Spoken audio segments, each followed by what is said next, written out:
മറിയത്തിൻ്റെ സ്തോത്രഗീതം കേട്ടിട്ട് നമുക്ക് തുടങ്ങാം. ഒന്നുമില്ലാത്ത ഒരു പാവം ചെറിയ പെൺകുട്ടി യേശുവിൻ്റെ അനുഭവത്തെക്കുറിച്ച് പറയുന്ന സ്തോത്രഗീതം ലൂക്കായുടെ സുവിശേഷത്തിൽ നമ്മൾ കാണുന്നുണ്ട്. അതൊന്ന് കേട്ടുകൊണ്ട് നമ്മുടെ ദുഃഖങ്ങൾ അങ്ങോട്ട് ഇറക്കി വയ്ക്കുക. അവിടെ പിന്നെ ഒരു പ്രശ്നം ഉണ്ടാവില്ല. നമുക്ക് കേൾക്കാം. എൻ്റെ ആത്മാവ് കർത്താവിനെ മഹത്വപ്പെടുത്തുന്നു. എൻ്റെ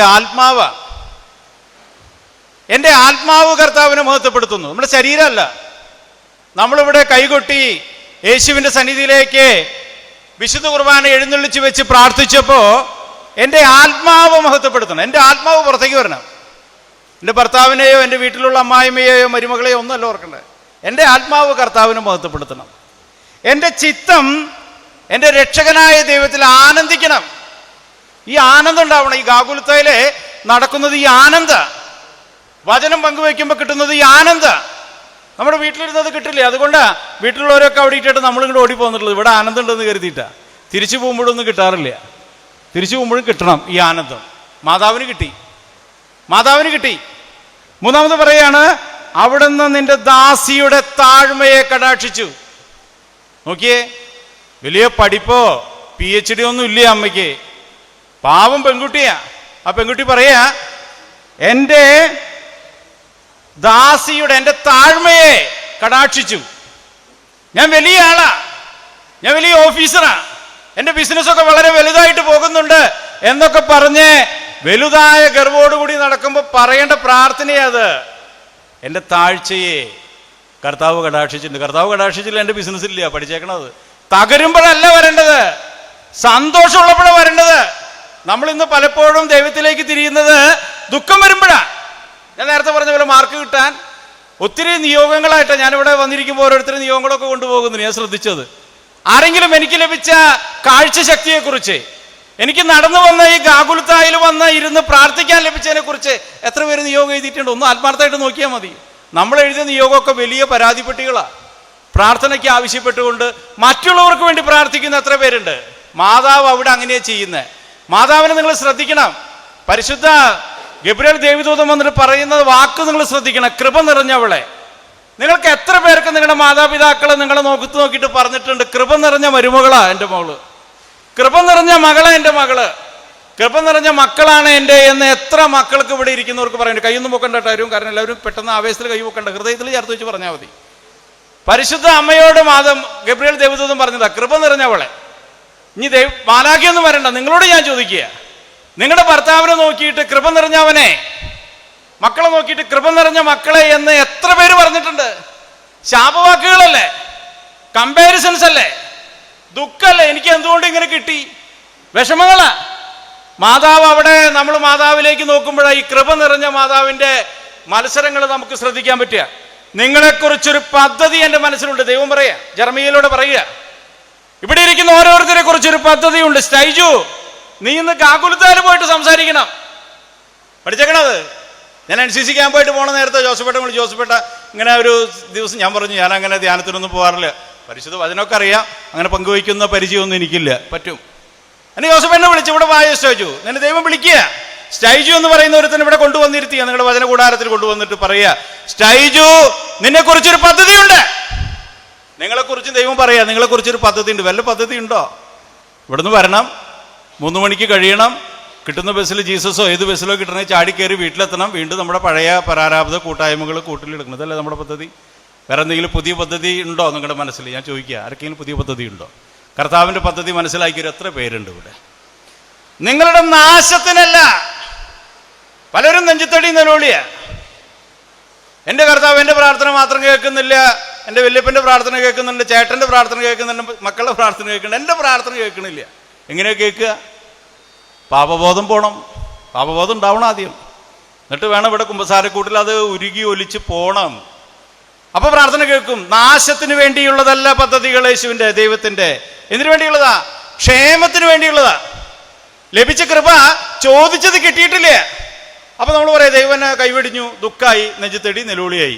ദൈവം അപ്പുറത്ത് വലിയ കൃപ തന്നിട്ടുണ്ട്. നമ്മൾ പെരിങ്ങണ്ടൂരിലൊക്കെ പീസ് ഹോമിലൊക്കെ പോകുമ്പോ 45 വയസ്സുള്ള തോമാസ് അവിടെ തൊട്ടിൽ കിടന്ന് ആടുന്നുണ്ട്. 45 വയസ്സാ. ഇവിടെ ഒരു തൊട്ടിലുണ്ട്. ഈ തൊട്ടിൽ കിടന്ന് ആട് തോമാസ്, 45 വയസ്സുള്ള, വളർച്ചയില്ല, ആട്.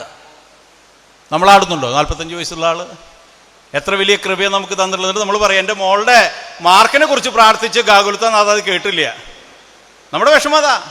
ദൈവം നമുക്ക് നൽകിയിട്ടുള്ള കൃപകളൊന്ന് പേപ്പറിൽ എഴുതി വയ്ക്കുക. നിങ്ങളൊന്ന് വീട്ടിൽ പോയിട്ട് ഒന്ന് പറ്റിങ്ങ ഒന്ന് എഴുതി നോക്ക്. നിങ്ങൾക്കൊക്കെ ഉത്കണ്ഠയുണ്ടോ? അസ്വസ്ഥതയുണ്ടോ? വിഷമമുണ്ടോ? മക്കളെ കുറിച്ചൊക്കെ ആകുലതകളുണ്ടോ?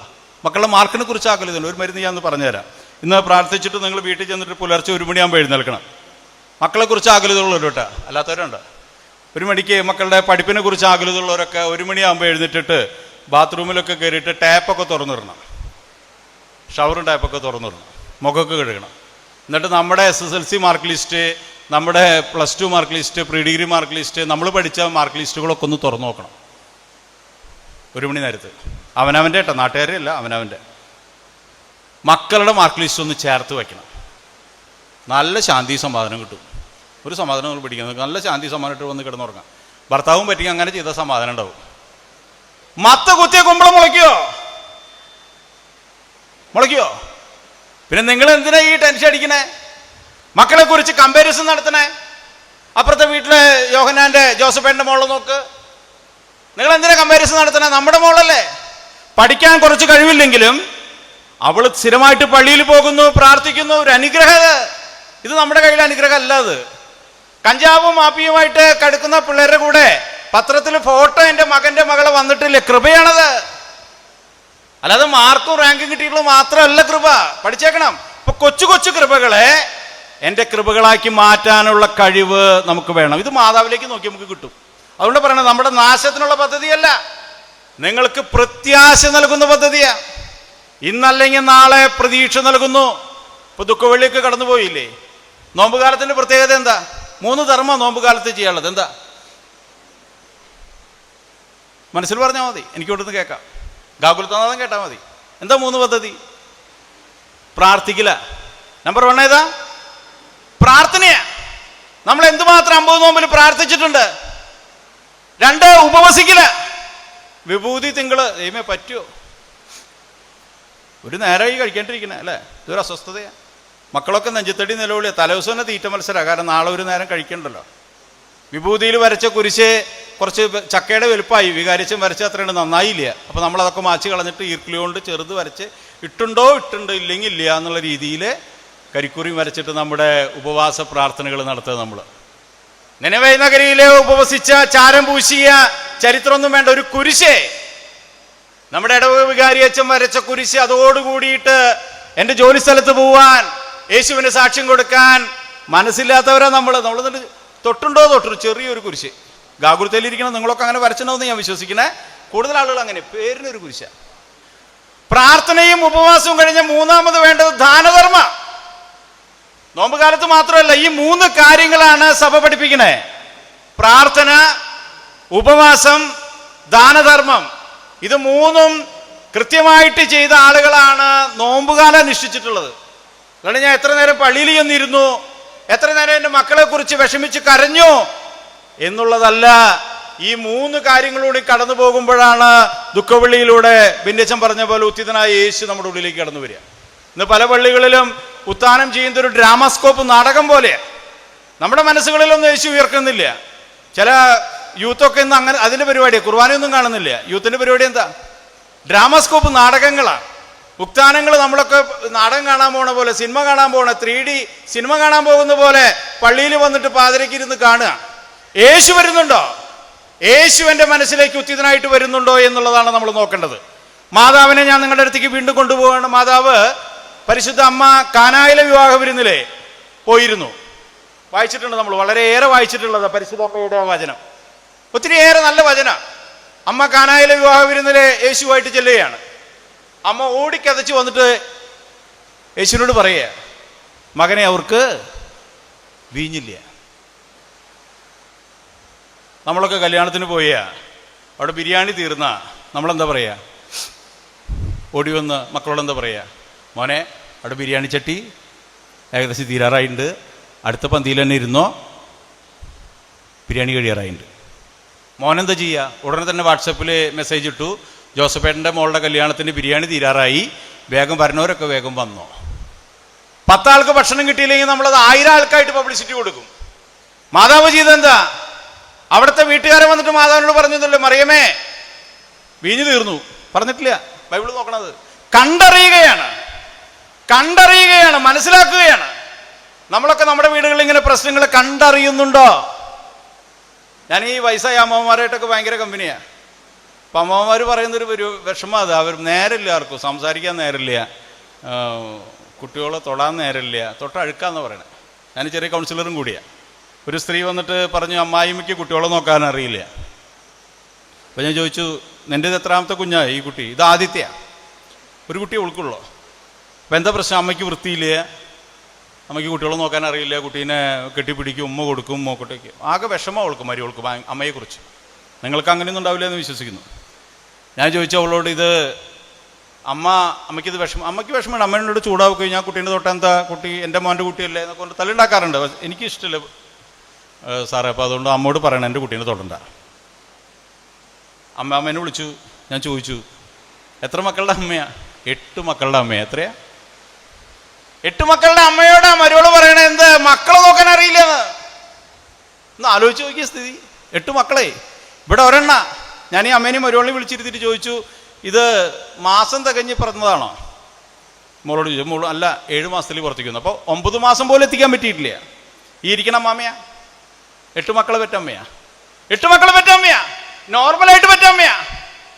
ഇവിടെ 7 മാസമുള്ളതിനെ പുറത്തേക്ക് കുത്തി പറിച്ചെടുത്തിട്ട് ഇൻക്യുബേറ്ററിൽ അവിടെയൊക്കെ കിട്ടിയതാ. ഒന്ന് ആലോചിച്ച് നോക്കിയേ. ഇവിടെയാണ് മാതാവ് പറയുന്നത്, കണ്ടറിഞ്ഞ് എൻ്റെ അമ്മയുടെ ദുഃഖം, എൻ്റെ അമ്മായിമ്മയുടെ ദുഃഖം, എൻ്റെ ചേട്ടൻ്റെ ദുഃഖം, എൻ്റെ ചേച്ചിയുടെ ദുഃഖം കണ്ടറിയണം. എൻ്റെ മക്കളുടെ ദുഃഖം കണ്ടറിയണം.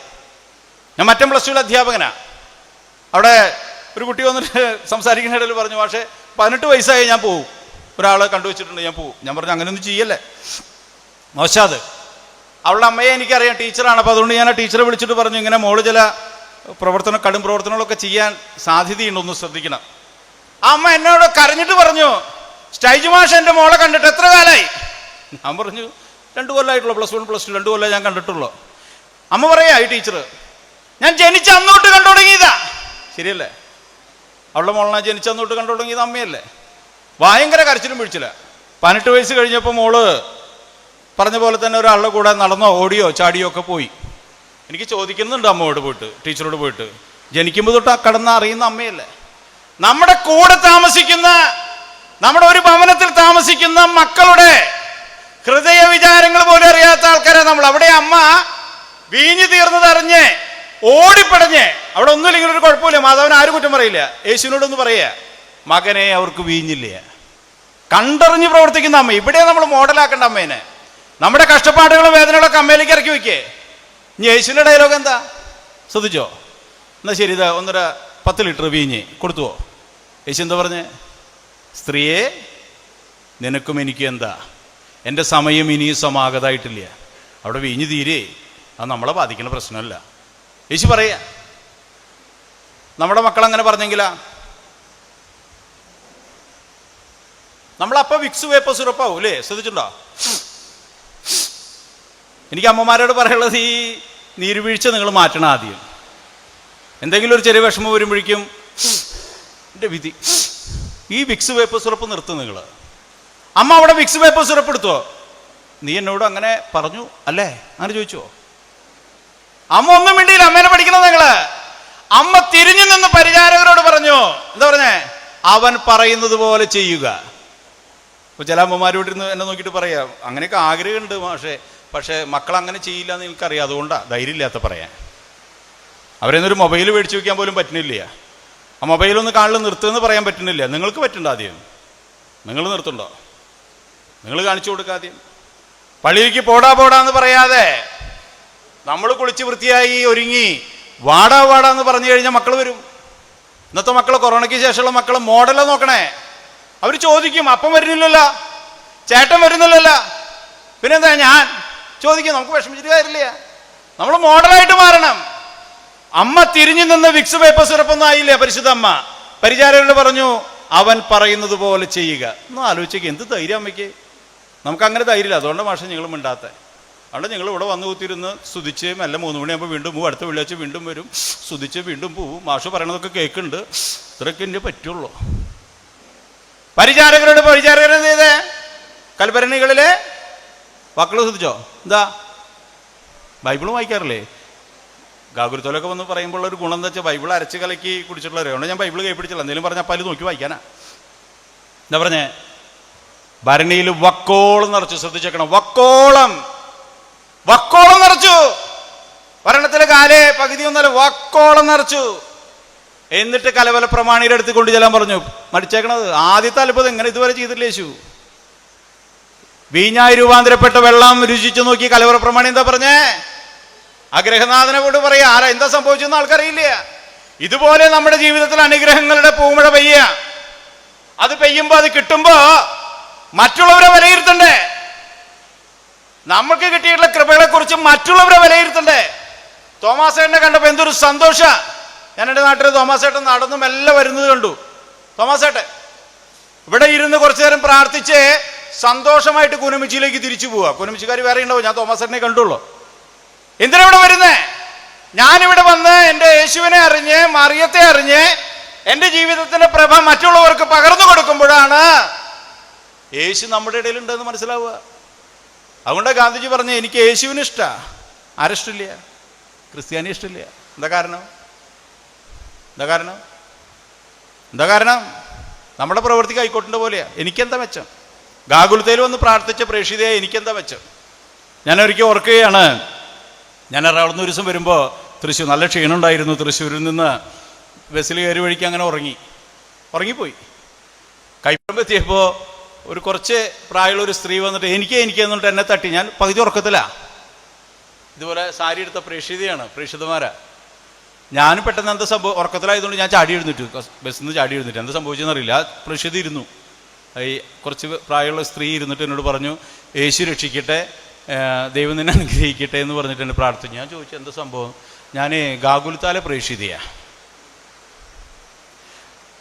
നിങ്ങളോട് ആരെങ്കിലും കഷ്ടപ്പെട്ട് ബുദ്ധിമുട്ടിയും വരാൻ പറഞ്ഞോ? പീറ്റർച്ചൻ പറഞ്ഞോ? പിന്നിച്ചൻ പറഞ്ഞോ? ഇവിടെ വരുന്ന ഗാഗുൽത്തായിൽ വരുന്ന ആൾക്കാർക്കൊക്കെ ബസ്സിൽ സീറ്റ് കൊടുത്തോളോ?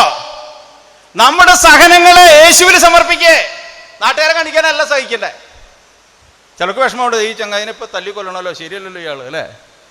നമ്മുടെ പ്രവർത്തനം കണ്ട് മറ്റുള്ളവർ ആകർഷിക്കപ്പെട്ടിട്ട്, അങ്ങനെ ആകർഷിക്കപ്പെടുമ്പോൾ നിങ്ങൾ വീട്ടിൽ നിന്ന് പോരുമ്പോൾ നിങ്ങളുടെ കെട്ടിയോൻ ആനന്ദിക്കും. നിങ്ങൾ തിരിച്ചെത്തുമ്പോൾ നിങ്ങളോട് ചോദിക്കുക, എന്താ അവിടുന്ന് കിട്ടിയത്? ആ ഒരു പ്രഭ നിങ്ങളുടെ മുഖത്തുണ്ടാവണം. ഇതില്ലെങ്കിൽ കഴിഞ്ഞു. അവിടെയാണ് പാപിനിയായിട്ടുള്ള സ്ത്രീ യേശുവിൻ്റെ അടുത്ത് വന്നില്ലേ, കല്ലെറിഞ്ഞിട്ട് ഓടിച്ചു വന്നില്ലേ, വന്ന് വീണില്ലേ യേശുവിനെ പരീക്ഷിക്കാനാ. യേശു എന്താ പറഞ്ഞവരോട്? നിങ്ങളിൽ പാപം ചെയ്യാത്തവൻ കല്ലെറിയട്ടെ. നമ്മൾ ഓരോ കാര്യങ്ങളും വിലയിരുത്തുമ്പോൾ, നമ്മുടെ തൊട്ടടുത്തുള്ള വീട്ടുകാരെ വിലയിരുത്തുമ്പോൾ, പള്ളിയിലച്ഛനെ വിലയിരുത്തുമ്പോൾ, കർത്താവിന്റെ അഭിഷിക്തനെ വിലയിരുത്തുമ്പോൾ, ഒന്ന് എന്നിലേക്ക് വായോ, ഞാൻ എവിടെയാ? അത് യേശു പറഞ്ഞ, നിങ്ങളിൽ പാപം ചെയ്യാത്തവൻ കല്ലെറിയട്ടെ എന്നല്ല പറഞ്ഞു. ശ്രദ്ധിച്ചേക്കണം, ഓരോ വാക്കും ബൈബിളിൽ നിങ്ങൾ എടുത്ത് വായിക്കണം. നിങ്ങൾ ഈ പാപം ചെയ്യാത്തവൻ ആദ്യം അവളെ കല്ലെറിയട്ടെ. ആദ്യം അറിയണം പാപം ചെയ്യാത്തവനാ. കല്ലെറിഞ്ഞു ആരെങ്കിലും? എല്ലാവരും കല്ല് താഴെയിട്ട് പോയി എന്ന് പറയണേ. യേശു അവിടെ എഴുതി പഠിച്ചു എന്നാ പറയണേ ബൈബിളിൽ. ശ്രദ്ധിക്കുന്നില്ലേ? യേശുവിനറിയാം ആരും കല്ലെറിയില്ല എന്നുള്ളത്. സ്ത്രീ മാത്രമായി. യേശു ചോദിക്കുന്നുണ്ട്, നിന്നാരും കല്ലെറിഞ്ഞില്ലേ? യേശുവിനറിയാൻ കല്ലെറിയില്ല എന്നിട്ട് ചോദിക്കണം, യേശു നിന്നെ ആരും കല്ലെറിഞ്ഞില്ലേ? ഞാനും നിന്നെ വിധിക്കുന്നില്ല. അടുത്ത വാക്കാ യേശുവിന്റെ. എനിക്ക് നിന്നെ കല്ലെറിയാനുള്ള അധികാരമുണ്ട്, കഴിവുണ്ട്. ഞാൻ പാപം ചെയ്യുന്നതല്ല. യേശു പറയണേ, ഞാൻ വിധിക്കുന്നില്ല. അടുത്ത ഡയലോഗ് ശ്രദ്ധിക്കണട്ടോ, മേലിൽ പാപം ചെയ്യരുത്. നിങ്ങൾ ഈ ഗാഗുൽത്തയിൽ വന്ന് ധ്യാനം കേട്ടിട്ട് വീണ്ടും പാപത്തിലേക്ക് പോകുമ്പോൾ യേശു വിഷമിക്കുക. യേശു പറയണം, നിന്നെ കല്ലെറിയാതെ പറഞ്ഞ കാര്യങ്ങളൊക്കെ എന്ത് ചെയ്യണം? ഇനി നീ മേലിൽ പാപം ചെയ്യരുത്. ആ പാപം ചെയ്യാത്ത മറിയം ഏതുവരെ എത്തി? പിന്നെ മഗ്ദല മറിയം എവിടെ വരെ എത്തി?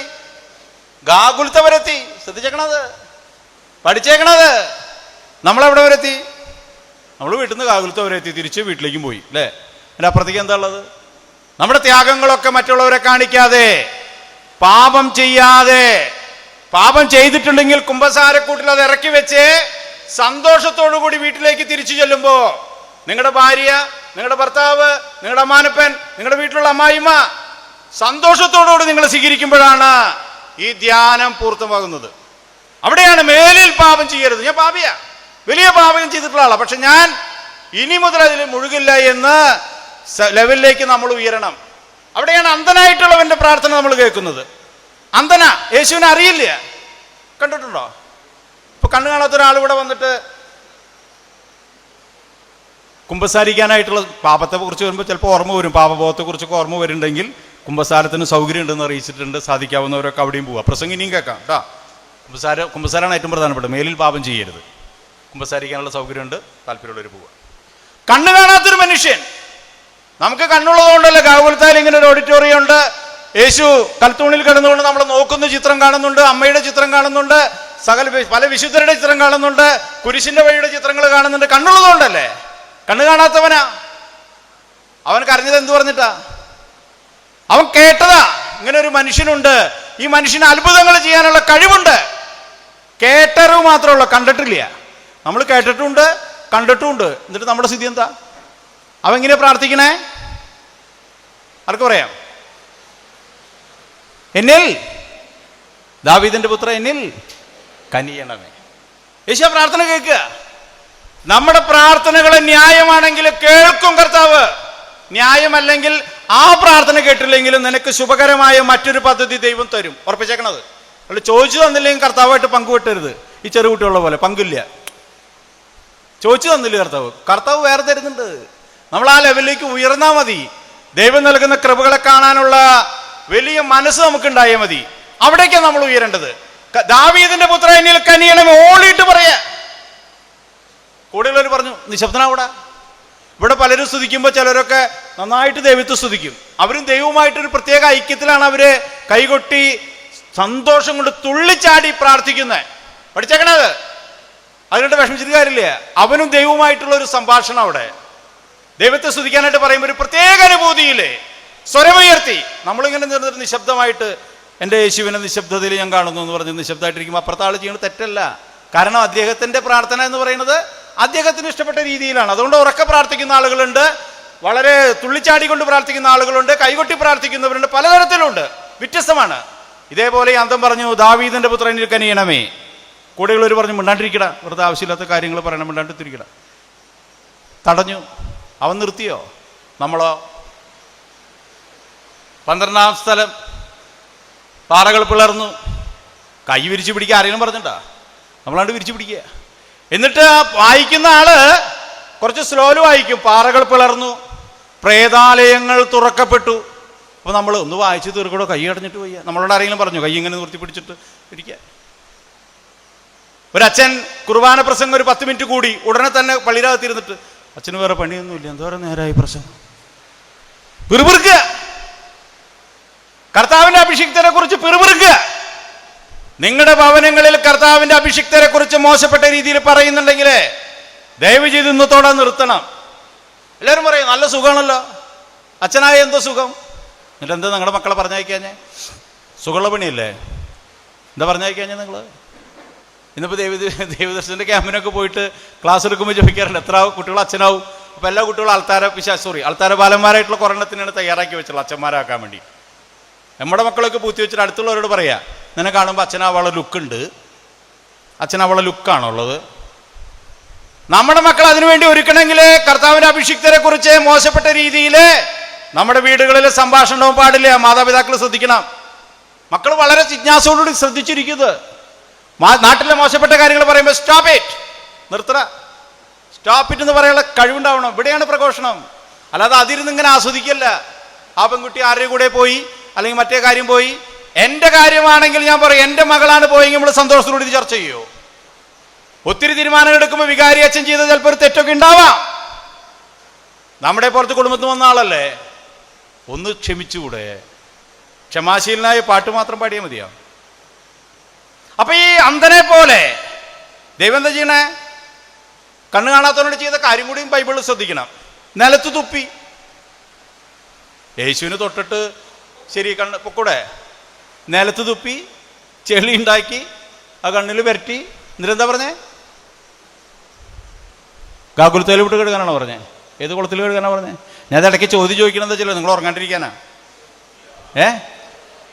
ഒരു കണ്ണ് കാണാത്ത മനുഷ്യനോട് പറയാ നമ്മളോട് അങ്ങനെ ചെയ്യണമെങ്കിലാ? തുപ്പിയിട്ടുള്ള ആ കച്ചവടമൊന്നും വേണ്ട. കർത്താവൊക്കെ ശരി തന്നെയാണ്. അല്ലെ, തുപ്പിയിട്ടുള്ള ചെളിയൊന്നും കണ്ണിൽ പറ്റിയിട്ടുള്ള പരിപാടിയൊന്നും വേണ്ട. അവിടുന്ന് പറഞ്ഞാൽ മതി, കണ്ണ് കാഴ്ച ഉണ്ടാവട്ടെ, സന്തോഷമായി. ദൈവം അവിടെ പരീക്ഷിക്കുക. എന്നിട്ട് ഈ കണ്ണ് കാണാത്ത മനുഷ്യനോട് പറയാ, കുളത്തിൽ പോയിട്ട് കടവിൽ പോയിട്ട് കഴുകുന്നു. ആലോചിച്ച് നോക്കുന്നത് ബൈബിളിൽ മുഴുവൻ സക്കേവൂസ് യേശുവിനെ കാണണമെന്ന അതിയായ ആഗ്രഹമുള്ളത് കൊണ്ട്, ശ്രദ്ധിക്കണം, വാക്യങ്ങൾ ശ്രദ്ധിക്കണം നമ്മള്. ഉയരം കുറവായതുകൊണ്ടും തന്റെ ബലഹീനമായ ഉയരത്തിന്റെ കുറവ് കണ്ടുകൊണ്ട് അവൻ എന്ത് ചെയ്തു? മരത്തമ്മ കയറിയിരിക്കുക. ശ്രദ്ധിക്കണത്, യേശുവിനെ കാണാനുള്ള ആഗ്രഹം ഉണ്ടാവണം. അയാൾ വെറുതെ ഇവിടെ വന്നിരുന്ന് ഉറങ്ങിയിട്ടോ കുർബാനയില് ഒരു ബലമില്ലാത്ത പോലെ പങ്കെടുത്തിട്ടോ കാര്യമില്ല. യേശുവാണ് സജീവനായ, യേശുവാണ് ഈ കുർബാനയിൽ എഴുന്നള്ളി വരണേ എന്നുള്ള ബോധ്യത്തോട് കൂടിയിട്ട് നമ്മൾ വിശുദ്ധ കുർബാന എഴുന്നള്ളി പ്രാർത്ഥിക്കുമ്പോൾ ഒരു കൊട്ടുവായി ഇടില്ല, പ്രസംഗം കൂടുമ്പോൾ നമ്മൾ നെടുവുറുപ്പിടില്ല, ഇറച്ചിക്കടക്കാരൻ്റെ വരി നോക്കില്ല, ഒരു വിഷമം ഉണ്ടാവില്ല. എനിക്ക് ഏറ്റവും വിഷമമുള്ളത് ഈ ദുഃഖ വെള്ളിയാഴ്ച. ഏറ്റവും പ്രധാനപ്പെട്ടതാണ് ദുഃഖശനിയിലെ കടമകൾ, മാമോദീസ വ്രത നവീകരണ സഭയിലെ ഏറ്റവും പ്രധാനപ്പെട്ട ചടങ്ങ്. നമ്മുടെ കുട്ടികളൊക്കെ മലയാറ്റൂർ തീർത്ഥയാത്രയ്ക്ക് പോയിരിക്കുക. ദുഃഖ വെള്ളിയാഴ്ച പോയൊരു പോക്ക, എന്നിട്ട് വീട്ടിൽ വന്ന് കിടന്നുറങ്ങുക. ദുഃഖ ശനിയാഴ്ച പള്ളിയിലും ഇവിടെ ആൾക്കാരൊന്നുമില്ല. നിങ്ങൾ ശ്രദ്ധിച്ച് നോക്കി, നിങ്ങളുടെ ഇടവകയിൽ എങ്ങനെ എനിക്കറിയില്ല, നിങ്ങൾ പോയവരുണ്ടാവും. ദുഃഖ ശനിയാഴ്ച ഒറ്റ പോക്ക, ദുഃഖ വെള്ളിയാഴ്ച പരിഹാര പ്രദർശനം കഴിഞ്ഞ് ഒറ്റ പോക്ക മലയാറ്റൂർക്ക്, എന്നിട്ട് വന്നിട്ട് പോത്ത് പോലെ കിടന്നുറങ്ങുക. ഇവിടെ സഭയിലെ ഏറ്റവും വലിയ പ്രധാനപ്പെട്ട ജ്ഞാനസ്നാന വ്രത നവീകരണം നടക്കുന്ന ദിവസമാണ് ദുഃഖ ശനിയാഴ്ച. ഒരു മെഴുതിരി കത്തിച്ച് പോകണം. മെഴുതിരി ഭയങ്കര കനമുള്ളോ? എത്രയുണ്ട് ഒരു മെഴുതിരിയുടെ കനം? എത്ര പേര് ഈ ദുഃഖ ശനിയാഴ്ച കൈവക്കണ്ടട്ടാ?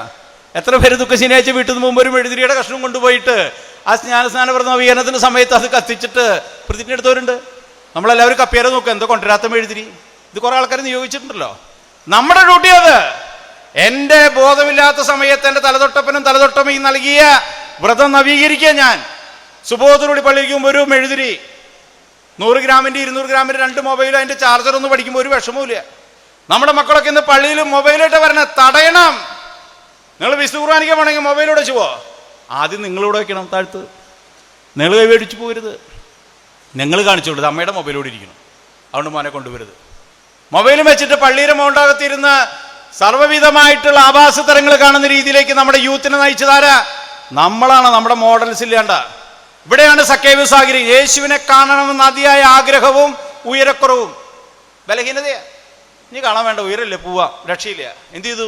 മരത്തമ്മ കയറി. ഏത് മരം? സിക്കമൂർ മരത്തമ്മ കയറിയിരുന്നു. യേശു പോണ വഴിക്ക് മരത്തിൻ്റെ അടുത്തെത്തിയപ്പോൾ യേശുവിൻ്റെ കച്ചവടം നോക്കി.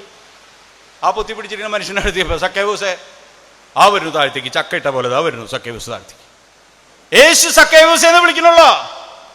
പിന്നെ പറഞ്ഞു, ഞാൻ നിന്റെ ഭവനത്തിൽ ഇന്ന് ആഗ്രഹിക്കുന്നു. ഭവനത്തിൽ വരെ ആഗ്രഹിക്കുന്നു. 2 വാക്ക പറഞ്ഞോളൂ. ഉടനെ തന്നെ എന്തൊക്കെയുണ്ടായി ശ്രദ്ധിച്ചോ?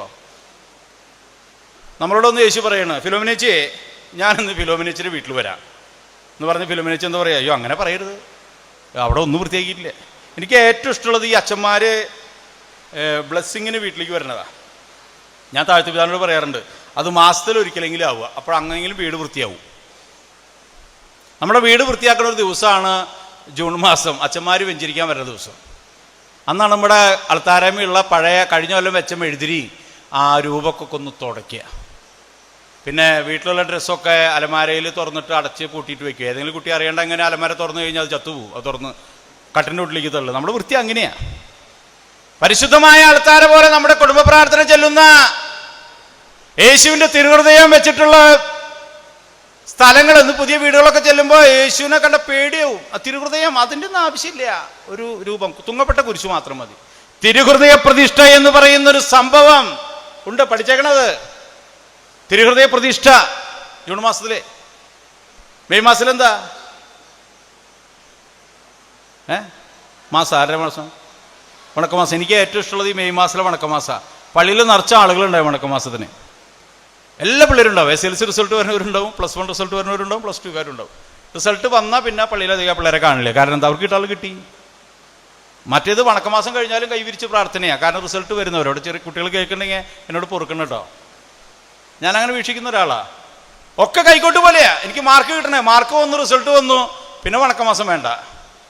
നമ്മുടെ ഓരോ നവംബറിലെ മരിച്ചവരുടെ മാസം, കൊന്തമാസം, വണക്കമാസം, തിരുഹൃദയത്തിന് പ്രതിഷ്ഠിച്ച മാസം, കുടുംബ പ്രതിഷ്ഠ, മാസാദി വെള്ളിയാഴ്ച, കുടുംബ പ്രാർത്ഥന, ഇതൊക്കെ കൃത്യമായിട്ട് നമ്മുടെ പൂർവികർ നമുക്ക് തന്നതാ. എത്ര വീടുകളുണ്ട്? നിങ്ങളൊന്ന് ഹൃദയത്തിൽ കൈവച്ച് പ്രാർത്ഥിച്ച അത് മാഷെ അങ്ങനെ പറ്റാറില്ല. എല്ലാവരും കൂടി അങ്ങനെ കൂടെ കിട്ടാറില്ല.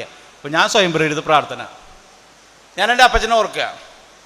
അപ്പച്ചനെ 9 മണിയാകുമ്പോൾ പറയും, സ്റ്റിജു എന്നെ സ്റ്റിജു എന്ന് വിളിക്കുക വീട്ടിൽ, സ്റ്റിജു പ്രാർത്ഥിക്കുക, കുടുംബ പ്രാർത്ഥനയില്ല. അപ്പോൾ ഞാൻ പറയാം, അപ്പച്ചാ കുറച്ചും കൂടി വർക്കുണ്ട്, ഒരു 10 മിനിറ്റ് കേട്ടെ, എഴുതാണ്ട് കുറച്ച് NCCയുടെ കുറച്ച് വർക്കുകളൊക്കെ ഉണ്ട്, ഒന്ന് എഴുതട്ടെ. 5 മിനിറ്റ് കഴിഞ്ഞാൽ 5 മിനിറ്റ് ഇല്ല 2 മിനിറ്റ് കഴിക്കുക. അപ്പച്ചേ കഴിഞ്ഞോ? ഇല്ല അപ്പച്ചേ 2 മിനിറ്റ് കൂടി. പിന്നെ ഞാൻ കേൾക്കുന്നത് വിശുദ്ധ കുരിശിന്റെ അടയാളത്താൽ. അപ്പം തുടങ്ങി അവിടെ. ശ്രദ്ധിച്ചേക്കണത്, പഴയ മാതാപിതാക്കൾ നമുക്ക് കാണിച്ചു തരുന്ന വലിയ പാരമ്പര്യ ആള് തുടങ്ങി. അപ്പൊ നമ്മളെന്ത് ചെയ്ത് പുസ്തകമൊക്കെ അടച്ചു വെച്ച് നമ്മളെല്ലാവരും വന്നിരുന്നു ഇല്ലേ? ഇന്ന് നമ്മുടെ വീട്ടിലെ രാജാവാരാ? നിങ്ങളുടെ വീട്ടിൽ കുടുംബ പ്രാർത്ഥന തീരുമാനിക്കുന്നത് സീരിയലോ? കുടുംബ പ്രാർത്ഥന പിന്നെയാണ്. പക്ഷേ ഞങ്ങൾ ഈ വെള്ളിയാഴ്ച ഗാകുൽത്താൽ വരും, ധ്യാനിക്കും, അതന്നെ ഞങ്ങളുടെ പ്രാർത്ഥന. പിന്നെ ഈ ആഴ്ച വേറെ ഒന്നും വേണ്ട.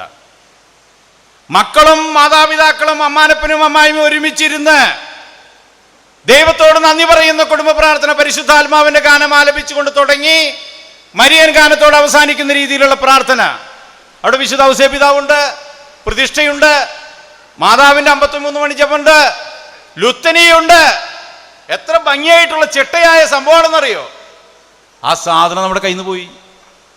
ഇന്ന് കുടുംബ പ്രാർത്ഥന എത്ര വീടുകളിലുണ്ടെന്ന് ഹൃദയത്തിൽ കൈവച്ച് ഷോട്ട ചെറുതാ. ചിലയിടത്തൊക്കെ ഉണ്ട്. ലുത്തനിയെ ആകുമ്പോൾ എല്ലാവരും എഴുന്നേറ്റ് മുട്ടുകുത്തി ലുത്തനിയെ ഭൂലോക പാപങ്ങളെ ഇങ്ങോട്ട് വരനോട് കൂടിയിട്ട് എല്ലാം വെട്ടിയിട്ട് വാഴ പോലെ എടുക്കണം. അത് കഴിഞ്ഞാൽ എല്ലാം ആരെ പഠിപ്പിച്ചെന്ന് എനിക്ക് മനസ്സിലാവണില്ല ഇപ്പോഴും. അതോ ഈ പാപങ്ങൾ വന്ന് തൂക്കം കൂടിയിട്ട് തലകുത്തി മറിയണതെന്നാവോ? മൊത്തം എല്ലാവരും എന്തിനാണ് മുട്ടുകുത്തണേ, എന്തിനാണ് വീഴണേ? ഇതൊക്കെ പറഞ്ഞു കൊടുക്കണം കുട്ടികൾക്ക്. ഇതൊക്കെ പഴയ ആളുകൾ മുട്ടുകുത്തി, വയസ്സായി 71 വയസ്സുള്ള അപ്പാപ്പ മുട്ടുകുത്തിയിട്ട് പ്രാർത്ഥിക്കുക 20 മിനിറ്റ്. ഇന്നിപ്പോ പറ്റില്ല. ഇന്ന് പല വീട്ടിലും ചെല്ലുമ്പോൾ 80 വയസ്സുള്ള അമ്മാമ്മ നിലത്തിരുന്നിട്ട് പ്രാർത്ഥിക്കുക, 28 വയസ്സുള്ള മരുവോള് കസേരയിലിരിക്കുക. കാരണം യൂട്രസ് ഇത് താഴ്ത്തേക്ക് ഇറങ്ങിപ്പോയിട്ട് ഇത് കാലിൻ്റെ അവിടേക്ക് എത്തിയെന്ന. ആലോചിച്ച് നോക്കണം നിങ്ങൾ. കുടുംബ പ്രാർത്ഥനയിൽ 10 മിനിറ്റ് ഭൂമിയിൽ ഇരുന്ന് പ്രാർത്ഥിക്കാൻ പറ്റാത്ത അപ്പനും അമ്മയും പുതിയ തലമുറയെന്നൊക്കെ കസേരയില. അമ്മായിയും 74 വയസ്സുള്ള അമ്മാമ്മ നിലത്തിരുന്നിട്ട് സ്വർഗസ്ഥനായ ഞങ്ങളുടെ പിതാവ് ചെല്ല്, 30 വയസ്സുള്ള മരുവോള് യൂട്രസ്. ഞാൻ കുറ്റമായിട്ട് പറയല്ല കേട്ടാ, ഇവിടെ ആരും അങ്ങനെ ഇല്ലെന്ന് ഞാൻ വിശ്വസിക്കുന്നു. ശ്രദ്ധിച്ചേക്കണത്, ഈ കുടുംബ പ്രാർത്ഥന നമ്മുടെ വീടുകളിൽ നിന്ന് അന്യമായി പോയോ? അന്ന് കഴിഞ്ഞു കഥ. കൃത്യമായിട്ട് മകൻ വീട്ടിലെത്തും, കുടുംബ പ്രാർത്ഥനയ്ക്ക് വരുത്തണം. ഇത് പൂർവികരുണ്ടാക്കിയൊരു വലിയൊരു സംഭവം. അത് നമ്മളത് മോശമാണെന്ന് പറഞ്ഞ് കളഞ്ഞു. മോൻ എവിടേക്ക് പോയാലും കളിക്കാൻ പോയാലും തെണ്ടിത്തിരിഞ്ഞ് നടന്നാലും കുടുംബ പ്രാർത്ഥനയുടെ സമയമാകുമ്പോൾ വീട്ടിൽ വരണം. 7 മണിക്കൊരു ചെറിയ പ്രാർത്ഥനയുണ്ട്, അത് ഓർമ്മയുണ്ടാ? കുട്ടികൾക്ക് വേണ്ടിയിട്ടുള്ളത്. ഇപ്പൊ കർത്താവിന്റെ മാലാഖ ചെല്ലണം. ചെറു കുട്ടികളൊക്കെ കൂടിയില്ലേ? കർത്താവിന്റെ മാലാഖ ചെല്ലണോടത്ത് ഇപ്പൊ എന്തുകൂടെ ചെല്ലണ്ടേ? അതും ദൂരെ കർത്താവിന്റെ മാലാഖ തന്നെ അല്ല? സ്വർഗലോകരാജ്ഞി ആനന്ദിച്ച അങ്ങനെയുണ്ടോ? വയസ്സായ പാപ്പനമാമി അതൊരു കലണ്ടറും വേണ്ട, കൃത്യമായിട്ട് ഇവിടെ ഇരിക്കുന്ന വയസ്സായവരൊക്കെ ഇല്ലേ, ഒരാളും പറഞ്ഞു തരണ്ട. ഇപ്പോഴത്തെ പിള്ളേരോട് പറഞ്ഞു കൊടുക്കേണ്ടി വരും. അവർ കർത്താവിനെ ചെല്ലണില്ലേ? പിന്നെ പക്ഷേ സ്വർഗലോകരാജ്ഞിയിലേക്കൊക്കെ എളുപ്പ. കാലത്തിനനുസരിച്ചുള്ള മാറ്റങ്ങൾ, പ്രാർത്ഥനകൾ പഴയ തലമുറ പുതിയ തലമുറയ്ക്ക് കൈമാറുന്ന വലിയ വെള്ളിവെളിച്ചമാണ് കുടുംബ പ്രാർത്ഥന. കൂട്ടിപ്പിടിക്കണം. അത് കഴിഞ്ഞൊരു സ്തുതി കൊടുക്കലുണ്ട്. എനിക്ക് ഏറ്റവും ഇഷ്ടം വയസ്സായവരോട് അവിടെയാ. അതുവരെ ഉറങ്ങാൻ നിൽക്കണ പാപ്പൻ സ്തുതിയുടെ സമയമാകുമ്പോൾ എനിക്കും എന്നിട്ട് കുട്ടികളെ പേര് വിളിച്ചു, ജോസഫെ സ്തുതി കൊടുക്കണ, പൗലോസെ സ്തുതി കൊടുക്കണം. അപ്പോൾ പൗലോസ് ഇങ്ങനെ അടഞ്ഞിട്ട് ഇങ്ങനെ നടക്കാം. സ്തുതി കൊടുക്കാന്ന് പറഞ്ഞാൽ വലിയൊരു കഷ്ടപ്പാട് പോലെ ശ്രദ്ധിച്ചേക്കണത്. സ്തുതി എത്ര സുന്ദരമാണെന്നറിയോ? ഈശോ മിശിഹായ്ക്ക് സ്തുതിയായിരിക്കട്ടെ. ആ വീട്ടിലെ ഏറ്റവും വലിയ സമ്പന്നൻ ആ വീട് നയിക്കുന്നത് എൻ്റെ അപ്പനാണെന്നാ കുട്ടി വിചാരിച്ചിരുന്നേ. പക്ഷെ ആ വീട്ടിലെ നായകൻ 84 വയസ്സുള്ള അപ്പൻ്റെ അപ്പനാണെന്ന് കുടുംബ പ്രാർത്ഥനയിൽ ദിവസവും കാണിച്ചു കൊടുക്കുക. ഈ വീട്ടിലെ കാര്യങ്ങളൊക്കെ നിയന്ത്രിക്കുന്നത് എൻ്റെ അപ്പനാണെന്നാ കുട്ടി കരുതിയേ. പക്ഷെ ഈ വീട്ടിലെ നായകൻ എന്ന് പറയുന്നത് 84 വയസ്സുള്ള ആളാ. പഠിച്ചേക്കണത് ഇത് ദിവസവും കുടുംബ പ്രാർത്ഥനയിൽ ചെയ്തു. അവിടെ ആദ്യം സ്തുതി കൊടുക്കേണ്ടത് ആധാർ കാർഡ് കൊണ്ടാണോ? കുട്ടി ആധാർ കാർഡ് ബർത്ത് സർട്ടിഫിക്കറ്റ് ഒക്കെ പിടിച്ചിട്ട് അപ്പാപ്പൻ്റെ 78 അമ്മാമ്മേരെ 74 അങ്ങനെയൊക്കെയാണോ സ്തുതി കൊടുക്കണേ? കുട്ടി ജനിച്ചു പഠിക്കാൻ സ്തുതി കൊടുത്താണോ? നമ്മൾ പറഞ്ഞു കൊടുക്കുക, അമ്മ പറഞ്ഞു കൊടുക്കുക, മകനെ അപ്പാപ്പന് കൊടുക്കട, അടുത്ത അമ്മാമ്മയ്ക്ക് കൊടുക്കട, പിന്നെ അപ്പന് കൊടുക്കട, അമ്മയ്ക്ക് കൊടുക്കട. മൂപ്പളമ എന്ന് പറയുന്നൊരു സംഭവം കുടുംബത്തിൽ കാണിച്ചു കൊടുത്ത വലിയ സംഭവമാണ് കുടുംബ പ്രാർത്ഥന. എത്ര വീട്ടിലുണ്ടത്? പ്രാർത്ഥന തന്നെ ഇല്ല മാഷെ, പിന്നെയാണോ സ്തുതി കൊടുക്കില്ല? അതൊക്കെ ഷോർട്ടായി പോയി. സ്തുതി കൊടുക്ക്. ഇനി നിങ്ങളുടെ മക്കൾ നിങ്ങളുടെ വീടുകളിലേക്കൊക്കെ വരില്ലേ? അമ്മേരെ വീട്ടിലേക്കൊക്കെ വരുമോ? വരാറുണ്ടോ? കൊണ്ടുപോകാറുണ്ടോ? ഇല്ല അല്ലേ? നമ്മളിങ്ങനെ കൊണ്ടുപോകും. അവിടുന്ന് ഫുഡ് അടിക്കും. ഇപ്പോൾ പെരുന്നാളൊക്കെ എന്ത് രസമാണ്. പെരുന്നാൾക്ക് പോവുക, ഫുഡ് അടിക്കുക, പാത്രം കഴുകുക, പോരുക. കാറ്ററിംഗുകാർ വന്നില്ലെങ്കിൽ ഭക്ഷണവും ഇല്ല. ഞാനെപ്പോഴും കളിയാക്കിയിട്ട് പറയും പെരുന്നാളുകളെ. വീട്ടിലുള്ള നാത്തൂൻ 1 കിലോ ബീഫ് ചീഞ്ചട്ടിയിൽ ഇങ്ങനെ തിളച്ചുകൊണ്ടിരിക്കുന്നുണ്ടാവും. എന്നിട്ട് വാതിലിൻ്റെ പാളി കൂടെ നോക്കുക. അപ്പോഴാണ് പറഞ്ഞത്, മൂത്ത ചേച്ചി 4 പിള്ളേരും, ഒരു കൊല കായ മുകളിൽ കൊളുത്തിയിട്ടുണ്ട്. അത് ഉണ്ടായ കാര്യമില്ലടാ, ഞാൻ എൻ്റെ ഒരു ഭാവന ഞാൻ പറയുന്നതാണ്. അത് അരിഞ്ഞിടും. 1 കിലോ ബീഫ് തന്നെ ഉള്ളൂ, എനിക്ക് കായ മാത്രമേ വീഴുള്ളൂ. കുറച്ച് കഴിയുമ്പോഴാണ് അമ്മയുടെ ഇളയമ്മയും അമ്മയുടെ അനുജത്തിയും 2 തള്ളാരും കൂടി വരുന്നുണ്ട്. അപ്പോഴും അരിഞ്ഞിട്ട് എന്താ ഈ കായ അരിഞ്ഞിട്ട്. ബീഫ് 1 കിലോ തന്നെ ഉള്ളൂ, ബീഫ് കൂട്ടണമൊന്നുമില്ല, കായേ വീണുള്ളൂ. എന്തൊരു ടേസ്റ്റാ കായ്ക്കും ബീഫിനും. ഒന്ന് കഴിച്ചവരൊന്ന് ഓർത്ത് നോക്കിയേ. ഇന്നിപ്പോൾ എന്താ പെരുന്നാൾക്ക് പ്രത്യേകത? മരോള് വന്നിട്ട് വഴക്ക് പറയണ നേരത്ത് വന്ന വഴിക്ക് കൊടുത്തു എന്ത്? 4 ബ്രാലിനെ. എന്താ കാര്യം? അവള് അമ്മായിമ്മോടുള്ള ദേഷ്യമൊക്കെ ആരോട് തീർക്കും? ഈ ബ്രാലിനോട് തീർക്കും. അപ്പം അമ്മായിമ്മയുടെ ദേഷ്യം തീർന്നു, ബ്രാല് വൃത്തിയാവുകയും ചെയ്തു. എത്ര സുന്ദരമായ കാഴ്ചപ്പാടായിരുന്നു. ഇന്നിപ്പോൾ വല്ല പണിയുണ്ട് പെരുന്നാൾക്ക് പോയാൽ? കാറ്ററിംഗുകാരെ നോക്കിയിരിക്കുക, വന്നില്ലല്ലോ. ആണോ അല്ലേ? കുറച്ച് ആൾക്കാർക്ക് കോഴിയുടെ തോല് കുളിക്കാൻ കൊടുത്തു, കുറച്ച് ആൾക്കാർ കഷ്ണം കഴിക്കാൻ കൊടുത്തു. അങ്ങനെ കൂട്ടായ്മയുടെ ഒരു ഉത്സവമായിരുന്നു നമ്മുടെ പെരുന്നാളുകള്, നമ്മുടെ ആഘോഷങ്ങള്. ഇന്നിപ്പോൾ ഒരേ ടേസ്റ്റ് അല്ലേ? മരിയ കാറ്ററിംഗ്, ഏതാ കാറ്ററിംഗ്? ആ കാറ്ററിംഗിന്റെ ഫുഡും കാത്തിരിക്കുക, ഒരു പണിയില്ലല്ലോ, എല്ലാം ഈസിയായി. ബന്ധങ്ങൾ അകന്നു പോയിക്കൊണ്ടിരിക്കുന്നു. പഠിച്ചേക്കണത് ആരാണ് എൻ്റെ സഹോദരിയും സഹോദരങ്ങളും? അമ്മയോട് ചോദിച്ചു, അമ്മ ചെന്ന് പറഞ്ഞില്ലേ യേശുവിനെ കാണാണ്ടായിപ്പോൾ ചെന്നപ്പോ യേശുവിന്റെ മറുപടി പറയണേ. ആരാണ് എൻ്റെ അമ്മ, ആരാണ് എൻ്റെ സഹോദരൻ? ഒന്ന് ആലോചിച്ച് നോക്കി. നിങ്ങൾ വീട്ടിൽ എന്നിട്ട് പറയാം, ആശുപത്രി എന്നിട്ട് പറയണം, മോൻ ആശുപത്രി എടുക്കുമ്പോൾ അവൻ്റെ അമ്മ വന്നിട്ടുണ്ട് എന്ന് പറയുമ്പോൾ മോൻ ആശുപത്രിയിൽ നിന്നിട്ട് ചോദിക്കുക, ആരാണ് എൻ്റെ അമ്മയും എൻ്റെ സഹോദരങ്ങളും?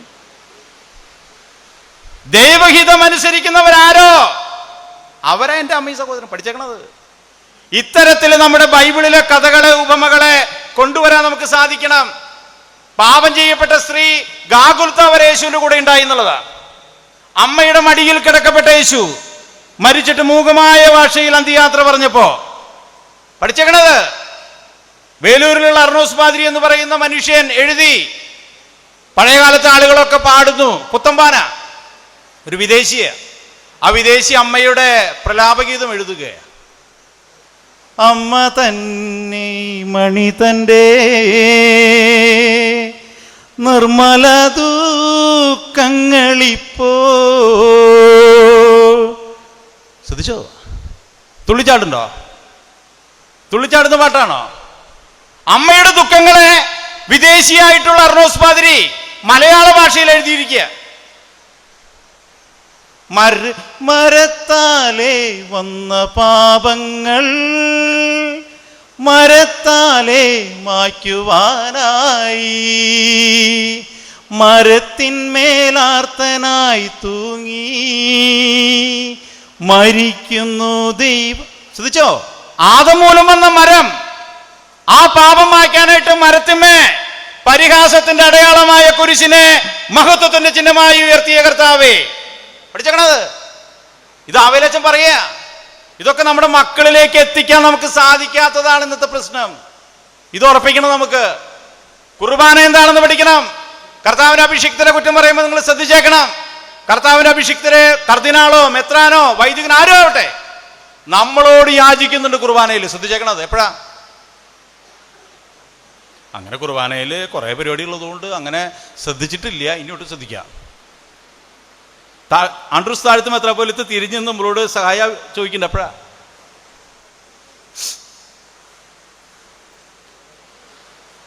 എൻ്റെ സഹോദരരെ, ഈ കുർബാന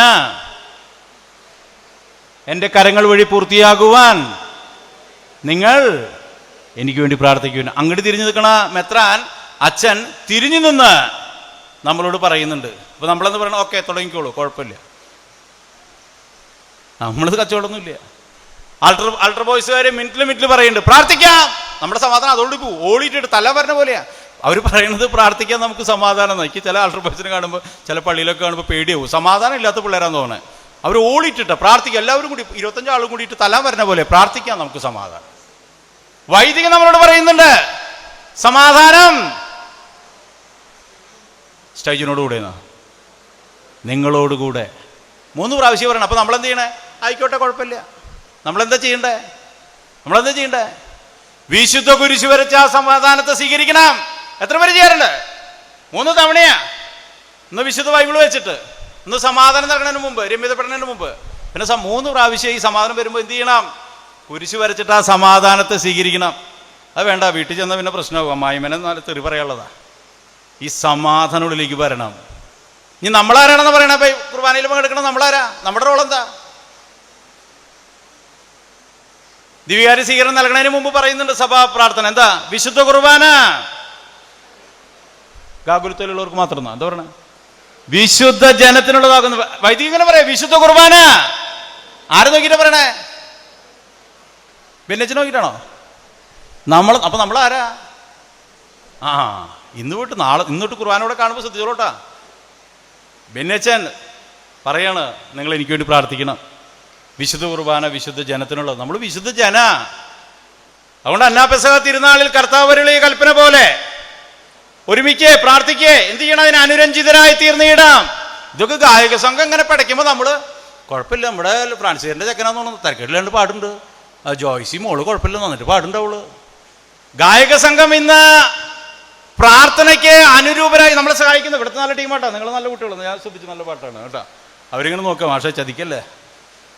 പ്രാർത്ഥനയ്ക്ക് നമ്മളെ സഹായിക്കുന്നത് അവിടെ ഗായക സംഘം. ഗാനമേള ട്രൂപ്പല്ല ഗായക സംഘം. സിസിലി പുണ്യവതിയുടെ മധ്യസ്ഥയിലുള്ള സംഘടനയാണ് നിങ്ങള്. ഇന്ന് പലയിടത്തും ഇത്തരത്തിൽ നമ്മൾ ഈ ആഴ്ച കണ്ടില്ലേ, എന്ത് ഗാനമേള ഷോ പോലെയാ. മാറ്റണത്. നമ്മുടെ വീടുകളിൽ അത് പരിശീലനം നൽകണം. പ്രാർത്ഥിക്കാനും പഠിക്കാനുമായിട്ടുള്ള പ്രാർത്ഥനകളുടെ വലിയ അവസരം കൊടുക്കാനായിട്ട് നമുക്ക് ശ്രദ്ധിക്കണം. അവിടെയാണ് ഉപമകളുടെ പ്രത്യേകത. ധൂർത്തപുത്രന്റെ ഉപമ ശ്രദ്ധിച്ചേക്കണം. ധൂർത്തപുത്രൻ വല്ല തെറ്റും ചെയ്തോ?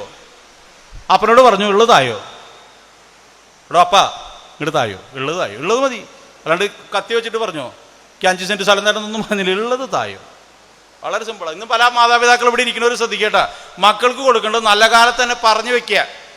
അല്ലാണ്ട് പറയുക, ഞാൻ ലോക്കറിൽ എഴുതി വെച്ചിട്ടുണ്ട്, ഞാൻ ചത്ത് കഴിഞ്ഞാൽ എന്തെങ്കിലുമൊക്കെ കിട്ടിയാൽ കിട്ടിയോ, തല്ലാവും. നല്ല കാലത്ത് പറഞ്ഞു വെക്കുക മക്കൾക്ക്, ഇതൊക്കെയാണ് ഉദ്ദേശിക്കുന്നത് എന്ന് പറഞ്ഞു വെച്ചാൽ സമാധാനം ഉണ്ടാവും. മക്കൾക്കും വലിയ പ്രതീക്ഷ ഉണ്ടാവില്ലേ, നമ്മൾ അത് കിട്ടും, ആ പറമ്പ് കിട്ടുന്നൊക്കെ വിചാരിച്ചിട്ട് തളേനെ നോക്കി ഇത് കിട്ടാനില്ലല്ലോ. പറഞ്ഞു കൊടുക്കണം. ധൂർത്തപുത്ര അതാ ചോദിച്ചു, എനിക്കുള്ളുണ്ട് തന്നെ, ഞാൻ പൊക്കോളാം. പോയി. എത്ര ധ്യാനത്തിനെ കൂടിയേ? വേശികളുടെ ധ്യാനം കൂടി ഇല്ലേ? ചില എന്തുട്ടിയാൾ പറയണ വേശികളുടെ ധ്യാന. ധൂർത്തപുത്രൻ പോയിട്ട് എത്ര ധ്യാനം കൂടി? ഒരു ധ്യാനം കൂടിയപ്പോഴാണ് മാറ്റണ്ടായത്. ഏത് ധ്യാനാന്നറിയോ? പന്നികൾ നടത്തണ ധ്യാനം. പന്നികളുടെ ധ്യാനത്തിന് പോയി. എൻ്റെ ഒരു കവ്യാത്മകതയായിട്ട് ഞാൻ പറയുന്നത് കേട്ടാ. പന്നികൾ നടത്തുന്ന ധ്യാനത്തിന് പോയി ധൂർത്തപുത്രൻ. പന്നികളുടെ തീറ്റ കിട്ടാണ്ടായപ്പോഴും അവന് വാക്കുകൾ ശ്രദ്ധിച്ചോളൂ, സുബോധമുണ്ടായി. മറ്റുള്ള ധ്യാനത്തിലൊക്കെ ഇങ്ങനെ സുഖമായിട്ട് പോയിരുന്നു, ഒരു കുഴപ്പമുണ്ടായില്ല. നിങ്ങളിപ്പോൾ നിങ്ങളല്ല ഇരിക്കുന്ന പോലെ ഇങ്ങനെ ഇരിക്കുക, 3 മണിയാകുമ്പോൾ പോവാലോ. പന്നികളുടെ ധ്യാനത്തിലവന് തൊട്ടു. അവന്റെ പിതാവിന്റെ സ്നേഹം അവനുള്ളിലേക്ക് വന്നു. നമ്മുടെ വിശുദ്ധ കുർബാനയിലെ കുടുംബ പ്രാർത്ഥനയിൽ ഈ സ്നേഹം, തന്നെ സ്നേഹിച്ച, തന്റെ ഏകജാതനെ നൽകാൻ തക്ക വിധം ലോകത്തെ അത്രയധികം സ്നേഹിച്ച പിതാവിനെ ഓർക്കേണ്ട ദിനമായിട്ട് നമ്മൾ മാറണം കുർബാന. കുടുംബ പ്രാർത്ഥനയും കുർബാനയും സജീവമായിട്ട് പങ്കെടുക്കുമ്പോൾ നിങ്ങളുടെ വീട്ടിൽ ഒരു അനിഷ്ടങ്ങളും ഉണ്ടാവില്ലേ? എഴുതി തരാം. കുടുംബ പ്രാർത്ഥനയുള്ള വീട്ടില് 2 കൊന്തൊരു 15 എണ്ണം. ഞാൻ ഈ പരീക്ഷയ്ക്കൊക്കെ പോകുമ്പോൾ ചില കുട്ടികൾ പേപ്പർ കൊടുത്താൽ മേടിക്കില്ലേ? പ്രാർത്ഥനയാ. പേപ്പറായിട്ട് കൊണ്ടുവന്നു കഴിഞ്ഞാൽ അവരാകെ മുത്തി ആകെ പ്രാർത്ഥന. പേപ്പർ മേടിച്ച് ഞാൻ അങ്ങനെ നിൽക്കുക, പേപ്പർ മേടിക്കണ്ടേ? അപ്പൊ അവള് കണ്ണു തുറന്ന് പ്രാർത്ഥിക്കുമ്പോൾ ഞാനും ചെയ്തു. ഞാനൊരു കുറച്ച് കുരിശ് വരച്ചു. നമ്മൾ ഈ പരീക്ഷയ്ക്ക് വേണ്ടി മാർക്ക് കിട്ടാൻ വേണ്ടിയിട്ടല്ല യേശുവിൻ്റെ അടുത്തേക്ക് ഓടിയെത്തണ്ടേ. നമ്മുടെ കഷ്ടപ്പാടില് ദുരിതത്തിലൊക്കെ യേശുവിനെ കാണാനായിട്ട് നമ്മൾ മുന്നോട്ട് വരുമ്പോഴാണ് പരിശുദ്ധ അമ്മ നമുക്ക് കാണിച്ചു വെച്ചത്. മടിയിൽ കിടത്തിയിട്ട്, തൻ്റെ ഏകജാതൻ മടിയിൽ കിടന്ന് മൂകമായ ഭാഷയില്. അത്ര വേദനയൊന്നും നമുക്ക് ഉണ്ടായിട്ടില്ലല്ലോ. ഉണ്ടായിണ്ടോ? കുട്ടി ജനിച്ച വഴിക്ക് ഓടുക. ഇന്ന് കുട്ടി ജനിച്ച വഴിക്ക് തന്നെ ബെഡ് റെസ്റ്റാ, ഇളകില്ല. കുട്ടി വിശേഷമായി എന്ന് പറയുമ്പോൾ തന്നെ ബെഡ് റെസ്റ്റാ. അവിടെയാണ് അമ്മയുടെ സംഭവങ്ങൾ. എവിടെ പ്രസവിച്ചേ? ഏത് ഹോസ്പിറ്റലിൽ വേണം? മിഷൻ ഹോസ്പിറ്റലിൽ വേണോ, അമലയിൽ വേണോ? അവിടെ നിയോനെറ്റ് ഉണ്ടോ? കുട്ടി ജനിച്ച ശ്വാസം കൊടുക്കാനുള്ള പൈപ്പുണ്ടോ? എന്തൊക്കെ ആലോചനയാ. മാതാവിന് പോലും ഉണ്ടായ സ്ഥലം പോലും കിട്ടിയില്ല. കാലിത്തൊഴുത്തില. ലോകത്തിന്റെ രക്ഷകൻ പറഞ്ഞ കാലിത്തൊഴുത്തില. എന്നിട്ട് ആകാശത്തിന്റെ ലോകം അത്യുന്നതങ്ങൾ ദൈവത്തിന് സ്തുതി. ഭൂമിയിൽ നമ്മളാരെങ്കിലും ജനിച്ചപ്പോൾ ജൂബിലി മിഷൻ ഹോസ്പിറ്റലിന്റെ മുകളിൽ വന്നിട്ട് ഭൂമിയിൽ സന്മനസ്സുള്ളവർക്ക് സമാധാനം, സ്റ്റൈജ് ജനിച്ചിരിക്കുന്നു. ഭിന്നിച്ചും പറഞ്ഞിട്ടുണ്ടോ? കാലിത്തൊഴുത്തിൽ പിറന്ന യേശുവിനെ ഇന്ത്യയിൽ നിന്ന് പോലും രാജാക്കന്മാരും നക്ഷത്രം കണ്ട് പോയിന്നാ പറയണേ. ആലോചിച്ച് നോക്കിയേ. യേശു മരിക്കുമ്പോ പാറകൾ പിളർന്നു, പ്രേതാലയങ്ങൾ തുറക്കപ്പെട്ടു. മാറ്റങ്ങളുടെ കാലത്തിന്റെ അടയാളങ്ങൾ നമുക്ക് ബൈബിളിൽ വായിച്ചാൽ മനസ്സിലാവും, ചരിത്രത്തിലുണ്ട്. ഈ യേശുവാണ് നമ്മുടെ രക്ഷകൻ. ഈ കൺസെപ്റ്റിലേക്ക് നമ്മൾ വരണം. അത് വരണമെങ്കിൽ മാതാവിനെ നോക്കണം. മറിയം വഴി ക്രിസ്തുവിലേക്ക്. മാതാവിനെ നിങ്ങൾ ശ്രദ്ധിക്കുമ്പോ നമ്മുടെ വേദനകള് വിഷമങ്ങളോ ഒന്നുമല്ല. എന്റെ ഭർത്താവിന്റെ ഇടി, എന്റെ വീട്ടിലെ ദാരിദ്ര്യം, എന്റെ കഷ്ടപ്പാടുകള് മാതാവിനെ ചേർത്ത് നോക്ക്. ഒന്നുമല്ല. ആ മാതാവിന് മുമ്പിൽ ഒന്ന് കണ്ണീരോടെ പ്രാർത്ഥിക്കേ. ഞാൻ ഈ സമയത്തൊക്കെ, ഈസ്റ്റർ സമയത്തൊക്കെ നടക്കുമ്പോൾ ഇവിടെയും കുറെ ആളുകൾ അങ്ങനെ കണ്ടു. കർത്താവ് ഈ ദിവസങ്ങളൊക്കെ എനിക്ക് തോന്നിയൊരു പ്രാർത്ഥന അതാ. മക്കളെ ശ്രദ്ധിക്കാതെ, ഈസ്റ്ററിന് പോലും എൻ്റെ വീട്ടിലേക്ക് വിളിക്കാത്ത മക്കളെ ഓർത്ത് കരയുന്ന അനേകം അമ്മമാരെ അപ്പന്മാരെ ഞാൻ കണ്ടു. ഞാൻ ധ്യാനത്തിൽ നിന്ന് വരുമ്പോഴും പറയുമെന്ന് വിചാരിച്ചൊരു പ്രാർത്ഥന അതായിരുന്നു, എൻ്റെ ഒരു ചിന്തയും അതായിരുന്നു. തന്നെ ജനിപ്പിച്ച് വളർത്തി വലുതാക്കി ഇത്രത്തോളമാക്കിയ മാതാപിതാക്കളെ ഈസ്റ്റർ ദിനത്തിൽ കർത്താവിന്റെ ഉത്തിതനായ യേശുവിന്റെ സന്തോഷത്തില് തന്റെ വീട്ടിലേക്കൊന്ന് വിളിക്കാൻ മനസ്സ് കാണിക്കാത്ത ആയിരങ്ങള് ഇന്ന് നമ്മുടെ ക്രിസ്ത്യ സഭയിലുണ്ട്. കൂനമച്ചിയിലുണ്ട്. കൂനമച്ചിക്കാരുടെ കേട്ടോട്ടെ. എന്നോട് വിലപിച്ച് വേദനയോടെ പറഞ്ഞ അമ്മമാരെ ഞാൻ ഓർക്കുക. അപ്പന്മാര് പിന്നെ കരയില്ലല്ലോ, ഉള്ളിൽ വെച്ചിട്ട് നടക്കല്ലേ. ശ്രദ്ധിച്ചിട്ടുണ്ടോ? അമ്മമാരുടെ പ്രത്യേകത അതാ. അമ്മമാരൊക്കെ പ്രകടിപ്പിക്കും നെഞ്ചത്തടി നിലവിളി. അതുകൊണ്ട് നിങ്ങൾക്ക് ഹാർട്ട് അറ്റാക്ക് ഒന്നും അധികം വരില്ല. മരിച്ച വീട്ടിലൊക്കെ പോയാൽ നമ്മൾ ഒരിക്കലും ഏറ്റവും കൂടുതൽ ദുഃഖം സ്ത്രീകൾക്കാണ്. പക്ഷെ ഞാൻ മനസ്സിലാക്കുന്നത് അവര് പ്രഥമ ശുശ്രൂഷയും കൂടി കയ്യിലെടുത്തിട്ടാണ്. നെഞ്ചത്തടിയാ. നമ്മളൊരിക്കലും ദുഃഖം കൊണ്ടോ നെഞ്ചത്തടിക്കണേ. നല്ല ദുഃഖം അങ്ങനെ തലക്കടിച്ചിട്ട് ഹാർട്ടിൽ നിന്ന് അതിനുള്ള പ്രഥമ ശുശ്രൂഷയാണ് അവർ ചെയ്യണേ. നമ്മളാണുങ്ങളോ, നമ്മളിത് മിണ്ടാണ്ട് പിടിക്കാണ്ട് ഇങ്ങനെ നിന്നിട്ട് ഒരു പൊട്ടിലും കഴിഞ്ഞു, കുഴഞ്ഞു വീണ് ജോസഫേട്ടൻ അന്തരിച്ചു. മനസ്സിലായോ? സ്ത്രീകൾ നിങ്ങൾ ശ്രദ്ധിച്ചോ? മക്കളെ പഠിക്കാനായിട്ട് പോവാണ്. ഏറ്റവും കൂടുതൽ അറിയാൻ അമ്മയാണ്. നീ അവിടെ ചെന്ന വഴിക്ക് വിളിച്ചോളാം. കരച്ചിലും നെഞ്ചത്തടി നിലവിളി. മോള് ബസ് കയറി പോയ വഴിക്ക് അമ്മ പാത്രം കഴുകാനായിട്ട് അടുക്കളയിലേക്ക് പോയി. ശ്രദ്ധിച്ചേക്കണത്, ഈ സ്ത്രീക്ക് വലിയ വലിയ അനുഗ്രഹം ദൈവം നൽകിയിട്ടുണ്ട്. അവിടെ നിൽക്കണ അപ്പൻ ജീവച്ചാവും പോലെയാ. മോള പോയിട്ടുള്ളോ? ഭാര്യ ഇവിടെ ഉണ്ട്. അതാണുള്ള വിഷമം. ഭാര്യയെ കുറച്ച് കഴിഞ്ഞിട്ട് 2 മണിക്കൂർ കഴിഞ്ഞിട്ട് ചേട്ടാ ചോറുന്നാ വേണ്ടീ, ഒരു സുഖമല്ലേ. ശ്രദ്ധിച്ചേക്കണത്, ഭാര്യ ഇരുന്നട്ടിയാ. അപ്പൊ ഈ സ്ത്രീ എന്ന് പറയുന്ന കഥാപാത്രം വളരെ വൈചിത്ര്യമുള്ളതാ. നിങ്ങളുടെ മക്കളെയും നിങ്ങൾ ശ്രദ്ധിച്ചോ? മൂത്തകുട്ടി ശാന്ത കുട്ടികളാ. ഇനി തല്ലാൻ വരെ എടുത്തിട്ടാ ഞാൻ സൈക്കോളജിയെ പറയണേ. മൂത്തകുട്ടി ശാന്തരായിരിക്കും പൊതുവെ. പരീക്ഷണ വസ്തുവാ. തല ഉരുട്ടണോ, സ്വർണം കൊടുക്കണോ, വെളുത്തു കുട്ടിയാക്കണോ, കഴുത്ത് പിടിച്ച് ഞെക്കണോ, പരീക്ഷണ വസ്തുവാ മൂത്തകുട്ടി. പരിചയമില്ലേ? അതുകൊണ്ട് പൊതുവെ ശാന്ത സ്വഭാവത്തിലുള്ളവരായിരിക്കും കുട്ടികൾ. രണ്ടാമത്തെ കുട്ടി തെറിച്ച സാധനങ്ങളാ. നിങ്ങൾ നോക്കിയാൽ രണ്ടാമത്തെ സാധനങ്ങളൊക്കെ എന്താ അവൾക്ക് കൊടുത്തുള്ളൂ, എന്താ ഇക്കില്ലാത്ത, എന്താ ഞാൻ രണ്ടാം വീട്ടിൽ ഇങ്ങനത്തെ കടുത്ത ഡയലോഗുകൾ പറയും. രണ്ടാമത്തെ സാധനങ്ങൾ ചിലവർ ലാസ്റ്റ് കുട്ടി വളർന്നു എന്ന് അമ്മയ്ക്ക് തോന്നൂല. ചില ബസ്സിലൊക്കെ ചിലവർ 5 വയസ്സ് 5ാം ക്ലാസ്സിൽ പഠിക്കുന്ന കുട്ടീനൊക്കെ എടുത്തിട്ട് പറയാ അമ്മയും കുഞ്ഞാന്ന്. കുട്ടി വലുതായത് അമ്മയ്ക്ക് തോന്നുന്നുണ്ട്, നാട്ടുകാർക്കൊക്കെ തോന്നുന്നുണ്ട്, കണ്ടക്ടർക്കും തോന്നുന്നുണ്ട്. ആർക്ക് തോന്നുന്നില്ല? അവസാനിപ്പിക്കുക. യേശുവിനെ നമ്മുടെ രക്ഷകനായിട്ട് കൊണ്ടുവരണം.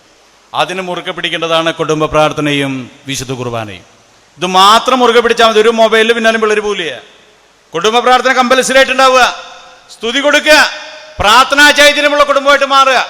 രാത്രി കിടക്കാൻ പോണ നേരത്തെ പഴയ ആളുകള്, എനിക്ക് ഓർമ്മയുണ്ട്, എൻ്റെ അപ്പനമ്മയൊക്കെ വന്നിട്ട് വരച്ചു തരുന്നത് കുരിശ്. നിങ്ങൾ ചെയ്യാറുണ്ടോ?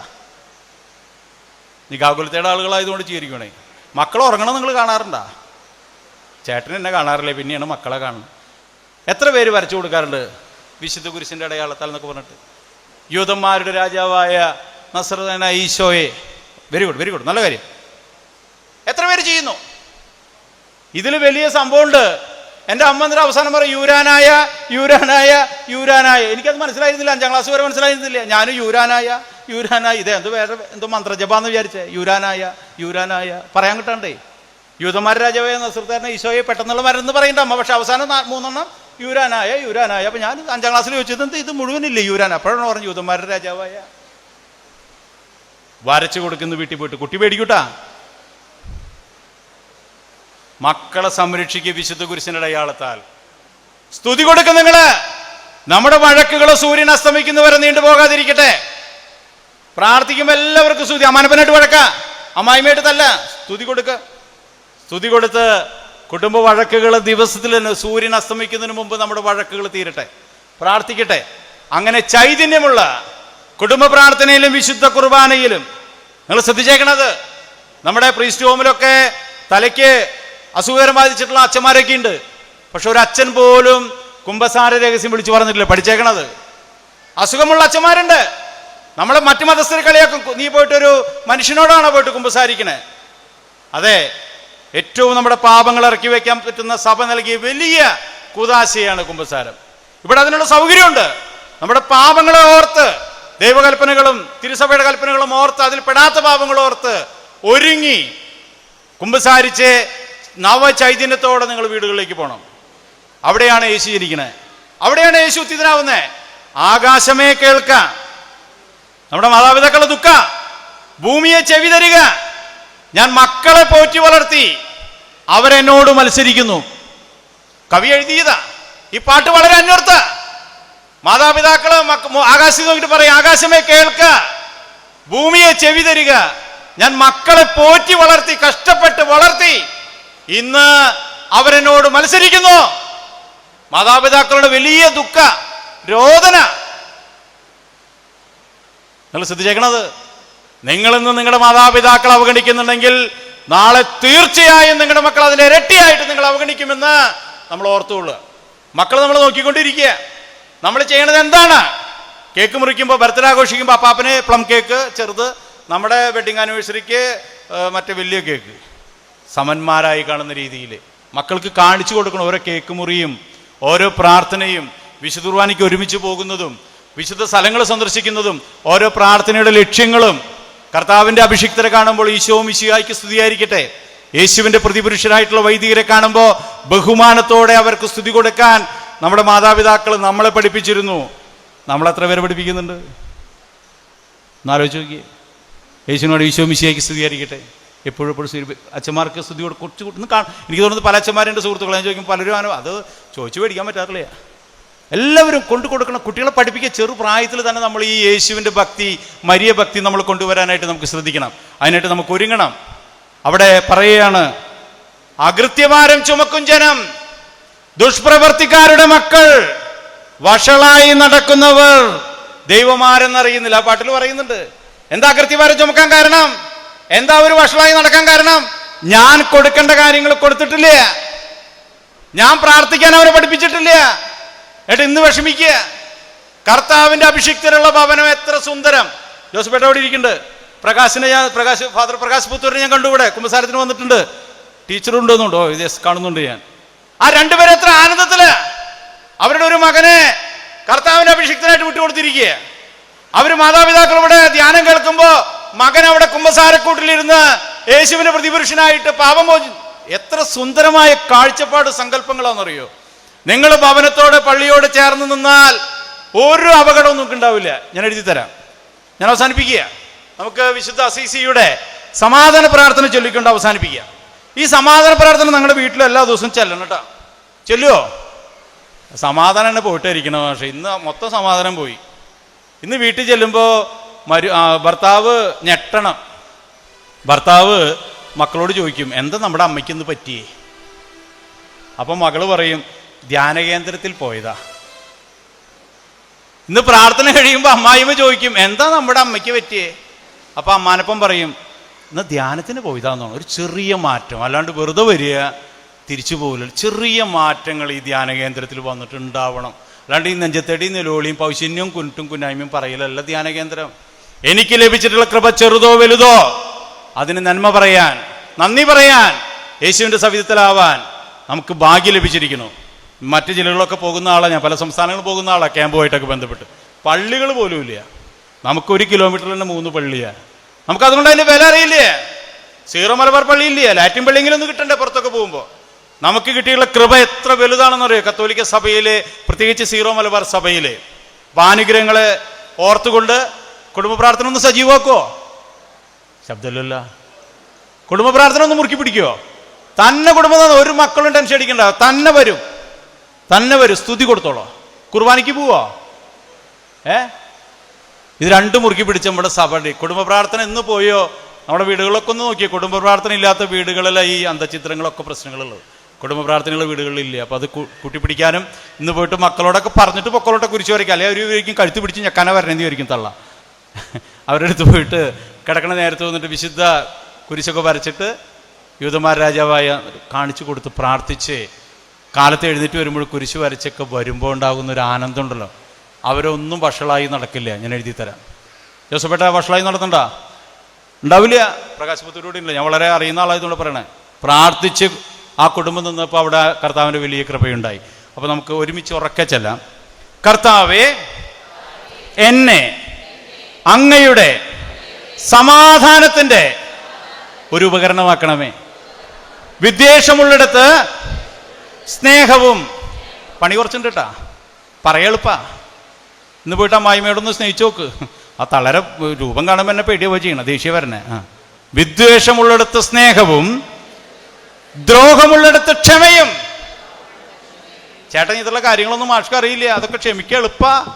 പറ്റും, ക്ഷമിച്ചു നോക്കുക, അപ്പൊ കൃപ ഇങ്ങോട്ട് വരും. സന്ദേഹമുള്ളിടത്ത് വിശ്വാസവും നിരാശയുള്ളിടത്ത് പ്രത്യാശയും. എനിക്കൊരു വീട് പണിയാൻ പറ്റുള്ളൂ, എന്റെ മക്കൾക്ക് ജോലിയില്ല, നിരാശയൊന്നും വേണ്ട, പ്രത്യാശയും. അന്ധകാരമുള്ളിടത്ത് പ്രകാശവും.